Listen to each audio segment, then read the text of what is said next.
আসসালামু আলাইকুম।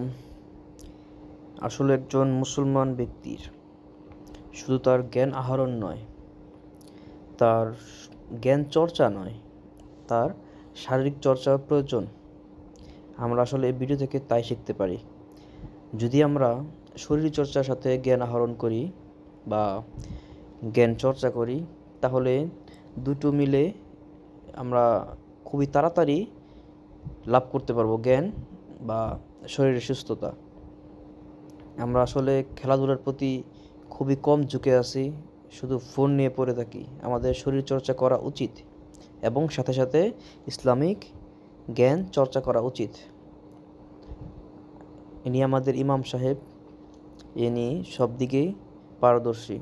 আসলে এরকমই ইমাম হওয়া উচিত, যে কিনা তার শরীরের ফিটনেস ধরে রাখবে এবং উত্তম রূপে আমাদের ইসলামিক জ্ঞান শিক্ষা দিয়ে যাবেন। আপনারা কি বলেন?